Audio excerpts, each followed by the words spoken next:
Aujourd'hui c'est ma première compétition de 2025 et c'est vraiment une compétition dégénérée parce qu'il n'y a que des épreuves pour se casser la tête. Mais avant ça, il va falloir que je vous raconte ma dernière compétition de 2024. Pour commencer ce petit récap, on va parler rapidement du 4x4. Il y avait une cut-off à 1 minute. Pour faire une moyenne, il fallait faire un temps de moins d'1 minute et je n'ai pas réussi à le faire, j'ai fait une 17, c'est dommage. Après ça, il y avait le 2x2, alors ça c'était assez drôle. Je suis passé pas très loin de battre mon record de moyenne, mais ce qui est surtout très marrant, c'est mes fins de résolution à chaque fois, c'était n'importe quoi, regardez.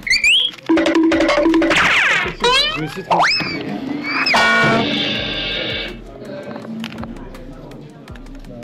Derrière il y avait le 5x5, ça par contre c'était vraiment cool. J'ai fait un temps de 2 minutes 21 qui est mon nouveau record personnel, donc j'avoue que je suis trop content de ça. Et on continue les bonnes nouvelles avec le 3x3 à une main. Je m'étais pas mal entraîné et ça a carrément payé. J'ai explosé mon record de moyenne, j'ai fait 31 secondes, vraiment incroyable. Et j'ai fait mon premier sub 30 avec un 27-34. Donc là, rien à dire, masterclass. Après cette journée de compétition, il s'est passé des choses plutôt cool avec les autres cubeurs. Premièrement, Victor Collin avait organisé un event mystère. Avec les participants de la compétition, il y avait des règles un peu particulières et j'ai eu la chance de terminer 3ème. Genre vraiment, j'ai eu beaucoup de chance, mais tant mieux pour moi, c'était assez cool. Et après, on a fait des petits jeux, c'était rigolo. Et maintenant, on va parler du 3x3, évidemment l'épreuve classique. Et au premier tour, j'ai vraiment pas fait une super perf, j'ai fait une moyenne très mauvaise pour mon niveau, et je pense que ça se voit à ma réaction.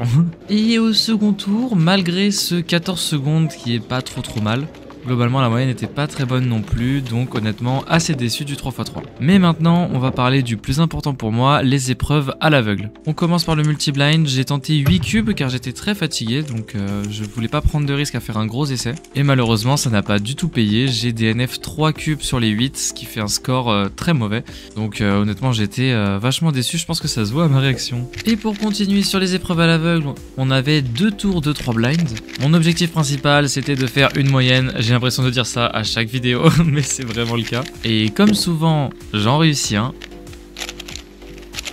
j'en réussis 2, mais j'en réussis pas 3, du coup pas de moyenne, mais il reste encore un tour. Au second tour, je réussis une seule fois, juste de quoi assurer la place en finale. Et en finale, je me dis, ok, il faut finir 2024 avec une moyenne, donc je me dis, je me focus sur la moyenne, je m'en fiche de faire un temps rapide, je m'applique et j'assure une moyenne. Le premier, je prends mon temps et je réussis. Le second, je prends aussi mon temps et je réussis aussi.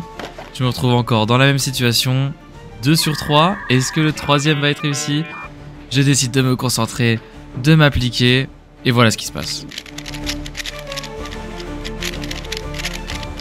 Malheureusement, c'est encore un fail. Donc là, je peux vous dire que j'entame 2025 avec une motivation énorme pour rattraper mes performances de cette compétition. En route pour GT, on va faire plein d'épreuves qui vont nous casser le crâne. Salut à tous, aujourd'hui, enfin demain du coup, vu qu'on est le soir, c'est le GT Open. Non, c'est pas GT Open, c'est un mental breakdown, c'est-à-dire une compétition où on va se casser le crâne. On va faire des épreuves, on va se casser le cerveau. Demain, on se lève à 6h30 parce que la première épreuve est à 7h15. Donc on va avoir max 6 heures de sommeil dans l'idée.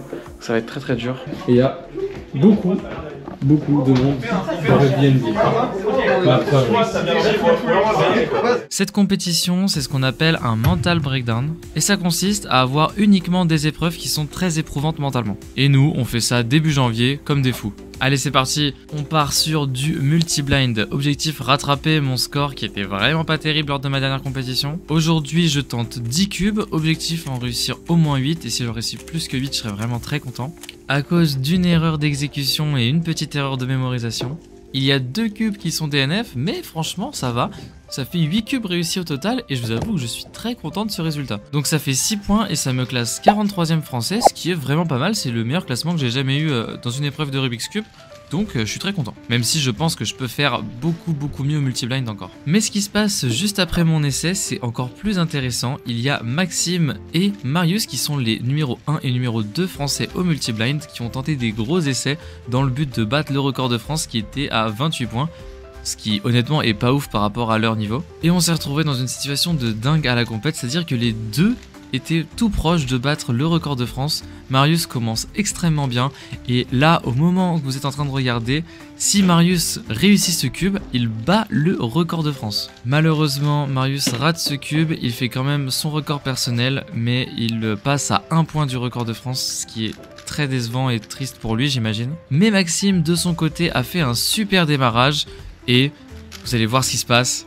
Maxime va juste exploser le record de France. Voilà, c'est complètement dingue. Il a fait 37 sur 39. C'est complètement fou, ça fait 35 points. Et ça permet au record de France de monter énormément, donc c'est vraiment très cool. Félicitations à Maxime, c'est vraiment impressionnant. Bon, je vais pas trop vous parler des autres épreuves parce qu'il s'est rien passé d'extrêmement intéressant. Mais plus tard dans la journée, j'ai fait un second essai de multi-blind, j'avais vraiment envie de battre mon record. Donc j'ai tenté 7 cubes, car en cas de 7 sur 7, bah c'était mon record personnel. J'ai essayé de vraiment m'appliquer, de vraiment prendre mon temps pour assurer la mémo sur chaque cube. Mais malheureusement, à cause d'une seconde d'inattention sur 1 heure de résolution, j'ai oublié un algorithme alors que pourtant je pensais l'avoir fait et que j'y ai bien réfléchi. Donc j'étais vraiment dégoûté. Et à cause de ça, je fais 6 sur 7.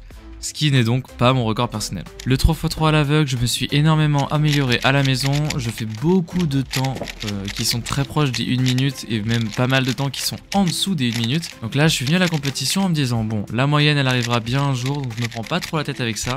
Par contre, j'ai extrêmement envie de faire un bon single parce qu'actuellement mon record c'est 1,19, ce qui est extrêmement mauvais parce que à la maison, je fais vraiment en moyenne largement en dessous d'une 19. Donc comment vous dire que j'étais motivé à faire beaucoup mieux. Et c'est parti, première résolution de la compétition, 1,19 encore. Non mais vraiment c'est abusé.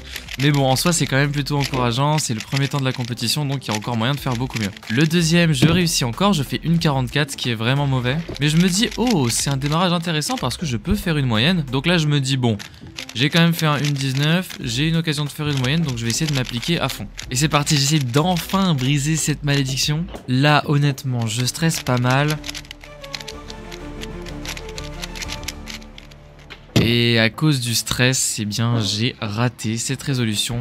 Une fois de plus, je fais 2 sur 3, je commence vraiment à en avoir marre. Bon là, on se retrouve pour la grande finale du Rubik's Cube à l'aveugle. Et après avoir raté 9 occasions de faire une moyenne officielle, j'ai encore une chance de briser la malédiction. Donc là, c'est un moment ultra important pour moi. Malheureusement, sur la première résolution, j'ai oublié de filmer. J'ai fait un 1,17 plus 2, donc ce qui fait encore un 1,19. Je suis vraiment maudit par ce 1,19. Mais bon, c'est quand même record personnel, mais c'est très décevant. Ensuite, je fais un super bon début de résolution. Je pars trop bien, sauf que je fais une pause parce que j'ai oublié une partie de ma mémorisation. Je creuse dans ma mémoire et ça finit par me revenir, donc le temps est extrêmement mauvais, mais je fais un succès, c'est-à-dire que je suis encore à 2 sur 2 et il me reste un essai pour faire le 3 sur 3 et enfin avoir une mine. Et ce qui se passe à ce moment-là, c'est que toute la salle a fini, parce que vu que j'étais dans le groupe des forts en finale, les autres personnes étaient plus rapides que moi, et en plus, vu que j'ai pris mon temps, absolument toute la compète est terminée, il ne reste plus que moi en fait. Donc tout le monde va autour de moi, je vous avoue que c'était un peu stressant parce que je l'ai carrément ressenti, mais j'essaye de rester le plus concentré possible, je m'applique à fond et regardez ce qui se passe.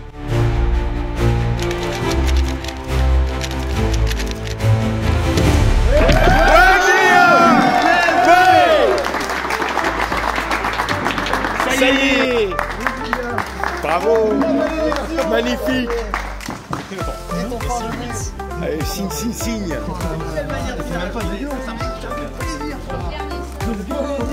Et donc pour la petite histoire, je suis le 100e français à avoir réussi une moyenne officielle, ce qui est vraiment très stylé. Et grâce à cette moyenne, je suis classé 60e français, ce qui est plutôt cool. Merci à tous d'avoir regardé cette vidéo, likez et abonnez-vous si ça vous a plu.